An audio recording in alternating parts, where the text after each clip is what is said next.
আপনার ভালো দেখতে পারেন এরকম বহু লোক আছে না? এই হিংসা করলে অনেক সময় বদনজর লাগে, বদনজর। আপনার ভালো কিছু হতে আরেকজনের জ্বালা পড়া শুরু হয়েছে, এর কারণে অনেক সময় মানুষ ক্ষতিগ্রস্ত হয়। বহুবার এই সূরা পড়ে তৎক্ষণাৎ একেবারে পড়ার সাথে সাথে আমি কার্যকরিতা আমার চোখে বহুবার দেখেছি, আলহামদুলিল্লাহ।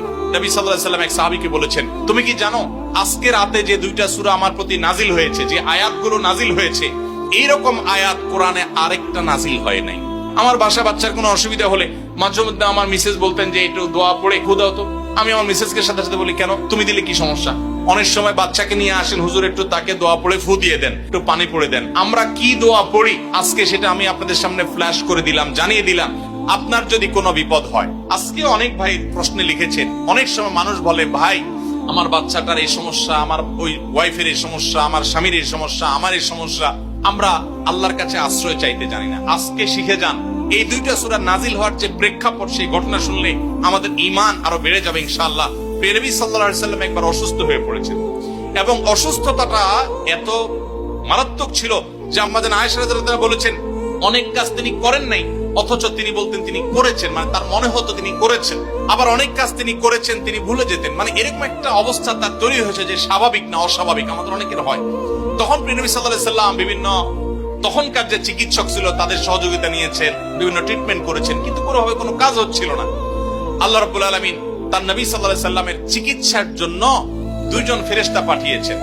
তাদের একজন ফেরেশতা নবী সাল্লাল্লাহু আলাইহি ওয়াসাল্লাম স্বপ্নে দেখছেন যে একজন ফেরেশতা তার মাথার কাছে এসে দাঁড়িয়েছে নবী সাল্লাল্লাহু আলাইহি ওয়াসাল্লামের, আরেকজন ফেরেশতা নবী করিম সাল্লাল্লাহু আলাইহি ওয়াসাল্লামের পায়ের কাছে এসে দাঁড়িয়েছে। মাথার কাছে যে ফেরেশতা দাঁড়িয়েছেন, ওই ফেরেশতা পায়ের কাছে থাকা ফেরেশতাকে জিজ্ঞাসা করছিলেন যে এই লোকটার কি হয়েছে, অর্থাৎ নবী সাল্লাল্লাহু আলাইহি ওয়াসাল্লামের কি হয়েছে। তখন পায়ের কাছে থাকা ফেরেশতা খুব মনোযোগ সহকারে শুনেন, পায়ের কাছে যে ফেরেশতা দাঁড়ায় ছিলেন উনি বলতেছেন, ওনাকে, অর্থাৎ আমাদের নবী সাল্লাল্লাহু আলাইহি ওয়াসাল্লামের কথা বলছেন, ওনাকে জাদু করেছে। পায়ের কাছে থাকা ফেরেশতা এটা বলার পর মাথার কাছে থাকা ফেরেশতা আবার জিজ্ঞাসা করলেন, কে জাদু করেছে? পায়ের কাছে থাকা ফেরেশতা তার নামও বলেছে, লবিদ ইবনে আসাম নামে এক ইহুদি, উপর দিয়া মুনাফিক মুসলমান সাজছে, আসলে সে ইহুদি, সে জাদু করছে নবী সাল্লাল্লাহু আলাইহি ওয়াসাল্লাম। এটা বলার পর আবার মাথার কাছে ফেরেশতা জিজ্ঞাসা করলেন, জাদুটা কোথায় আছে, কিভাবে করেছে? তখন বলা হলো যে চুলে জাদু করেছে, জাদুর মন্ত্র পড়ে চুলে গিরা দিয়েছে, গিরা দিয়ে জাদু করেছে।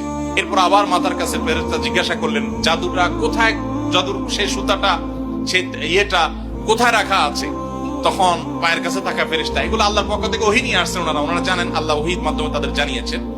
তো তারা বললেন যে, তিনি বললেন যে সেটা অমুক কূপের নিচে, পাথরের নিচে চাপা দিয়ে রাখা আছে। নবী করিম সাল্লাল্লাহু আলাইহি ওয়াসাল্লামের স্বপ্ন শেষ হওয়ার পর উনি আম্মা জান আয়েশাকে সবাইকে বললেন এই অবস্থা। এরপর তিনি সেই সুতা তুলে আনলেন, সুতা তুলে এনে সেটা যখন ধ্বংস করলেন, গিরা খোলার ব্যবস্থা করলেন, সেই চুল, তখন দেখা গেল নবী সাল্লাল্লাহু আলাইহি ওয়াসাল্লামকে আল্লাহ তাআলা অলৌকিক ভাবে সাথে সাথে সুস্থ করে দিয়েছে। আপনি কোন আলিমের কাছ থেকে দোয়া দুরূদ পড়িয়ে নিতে পারেন, পানি পোড়া নিতে পারেন, তেল পোড়া নিতে পারেন, শরীরে ফু দিয়ে নিতে পারেন, এগুলো জায়েজ। রুকিয়া, ঝাড়ফুঁক বলে এগুলোকে, কোরআন আয়াত দিয়ে এগুলো করলে অসুবিধা নেই ঝাড়ফুঁক করা। কিন্তু আপনারা যারা